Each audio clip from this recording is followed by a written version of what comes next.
Hello indie game fans, things are starting to heat up in March this week with a number of significant releases, but one funny fact is that indie games really got the hell out of the way of Ori and the Will of the Wisps. The other big release is Nioh 2, the sequel to the Souls-like RPG that was surprisingly well received, but my picks for the top 10 best indie games of the week starts with Horizon's Gate.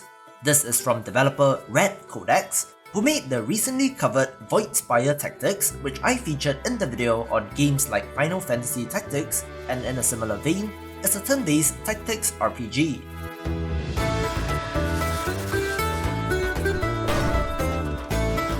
However, despite the simple pixel art, the systems from this developer are surprisingly deep, and this even adds in open world aspects since there are 3 factions and 3 main roles as an explorer, trader or privateer. Additionally, there are 8 playable races, 34 classes, 150 plus active abilities, and 100 plus passive ones, so there sure is a lot of content in this. One point of pride is also that the fantasy setting here is unique, so not one elf, orc or goblin in sight, so the world created here seems unique and worth exploring.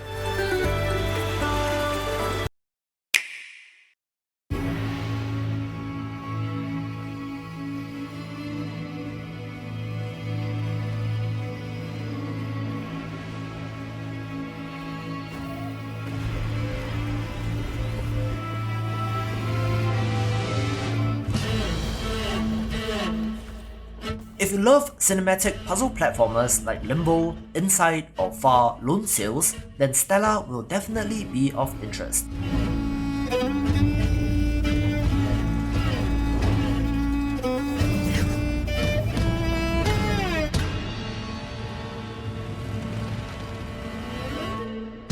Play as a young woman witnessing the final days of an ancient world where she travels through wondrous locations, solving puzzles and sneaking past dangerous creatures.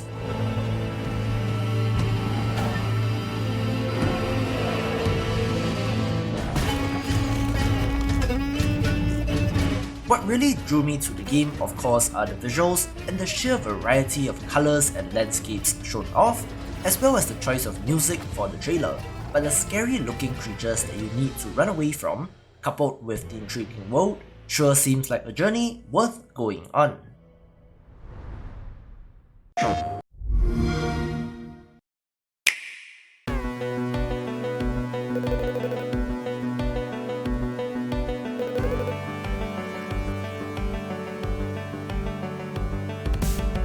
What I love the most about Neon City Riders is the overall feel of the game, since this is an action-adventure title set in a decaying post-cyberpunk neon world, where you play as a hockey mask-wearing vigilante and must gather superpowers and companions to defeat the urban gangs and to free the city.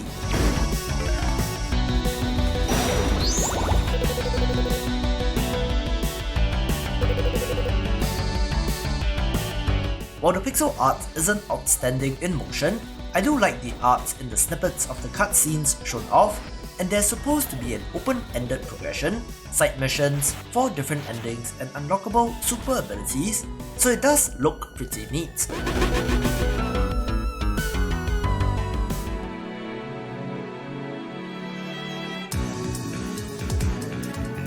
The week is finally here for Record of Ludos War Be-Lit in Wonder Labyrinth, a Metroidvania title that is very inspired by Symphony of the Night and made by the team behind Touhou Lunar Nights.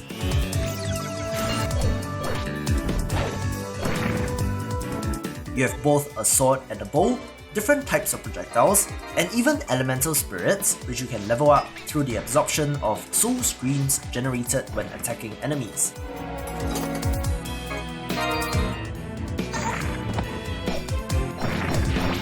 Of course, the pixel art is a highlight, but do bear in mind that it is releasing in early access, again similar to what Touhou Lunar Nights did, which does seem strange for a Metroidvania. Big fan of the team, so fingers crossed that it will be good. Additionally, it seems like the publisher have seen your enthusiasm for the game and decided to release it a day early, so it will be out on the 12th, so a great week for Metroidvania fans.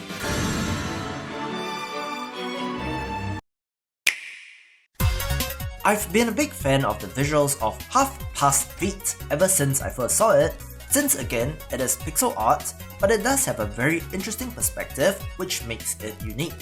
This is an adventure game about love and relationships, following a cast of characters whose fates seem to be intertwined despite not seeming so at first glance. Developer Serenity Forge has put out great games in the past, so expecting good things from this. Just a quick note, if you are new here and enjoyed the video so far, be sure to subscribe and check out the Discord channel while you are at it. Here's to more indie gaming coverage, so back to the video.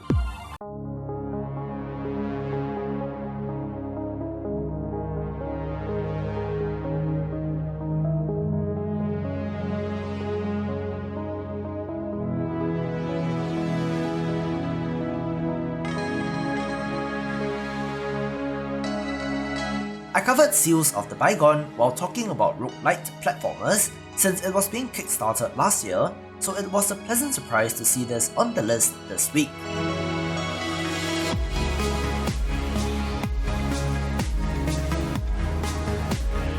This is a class-based roguelite platformer, which, one look at the footage, you will be able to see that it is inspired by Risk of Rain 1 and Cave Blazers.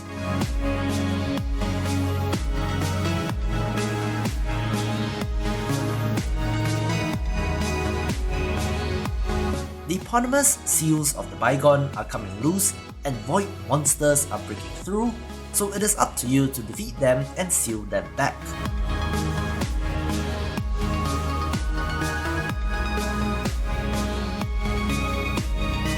This has two in-run currencies, an RPG stat system, unlockable items, signs and classes to keep things fresh, and the expected item synergies.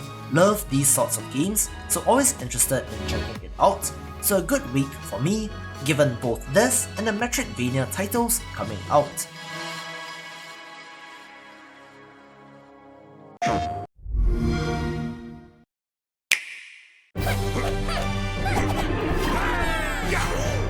This game has long been on my wishlist since Roundguard is basically roguelite Pego RPG. And if any of you have played PopCap's classic title, you will know how satisfying and fun hitting all those little pips can be. Add to that the loot, randomized layouts, boss fights, multiple playable classes and more, and you can certainly see why I'm very interested in this. This has carryover progression from run to run in the form of a trinket, the quality of which depends on the gold you amass, so some friendlier elements for sure. Given how Pego has not had a new entry since 2014, again it is up to indie developers to pick up the slack, so hopefully this does well. This developer was also recently on the Spelunky Show-like podcast, which is one of my favorites, so hop on over to your podcast player to check it out.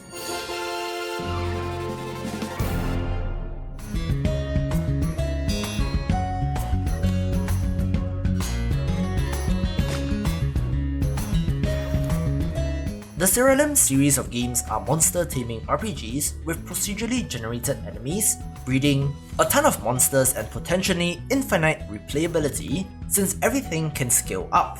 So when I saw Trowell of the Gods Saren CCG, I had to put it on the list.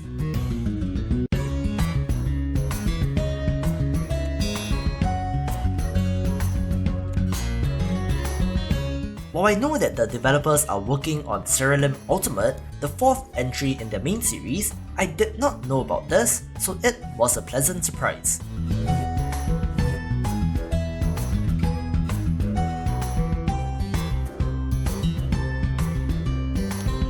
This looks very Triple Triad-like in nature, where the creatures have unique traits which alter their behavior, so certainly one for fans of that mini-game.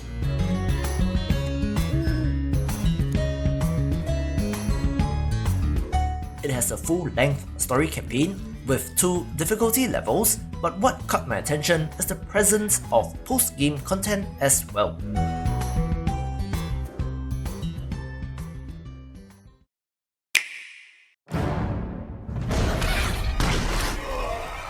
I have seen the unimaginable. Horror. God is slain. his corpse a corrupting poison. The wilds lie stained in shadow, and humanity hovers on the brink of desolation. The end of his days. Then again, you and I aren't exactly human. We are hunters. You can call me Duke. This one is a little strange since Elder's Blood is coming to Switch first before a Steam release next month. So for PC players, you just have to wait a little while more.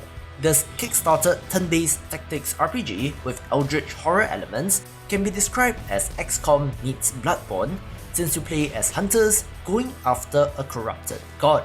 It has a wonderful Darkest Dungeon crossed with Banner Saga art style, with a gothic Victorian setting and a world plunged into darkness.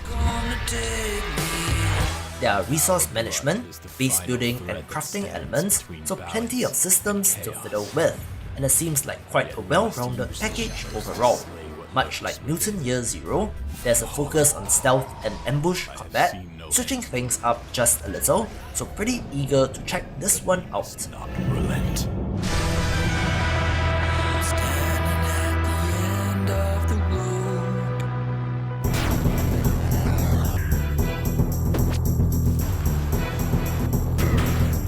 I'm a big fan of both Pokemon and farming sim games like Stardew Valley, so when I first came across Saren Fate, I knew that it was a game for me.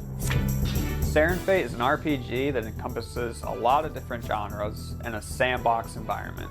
So people can get in there and they can farm, they can fish, they can fight monsters, they can go on quests, there's interesting characters, there's different items you can get and build and destroy and create your own environment that you can play in. So in Saren Fate, you're role-playing a witch, which means you can cast spells. And to cast spells, you need to utilize the 5 rune types of the world, which means nature, storm, sun, moon, and void. You can make different combinations of these runes and cast different spells to light things up, or catch fish, or fight enemies. Play as a witch and learn magic, gather ingredients, capture and train magical familiars, and brave the land. The monsters in Saren Fate get stronger based on more magic that's in the world. So as you get stronger, the monsters get stronger. There's all kinds of evil creatures roaming the lands, like trolls, goblins, slimes, skeletons. To fight these evil monsters, you're going to have to use your mana and your chimera.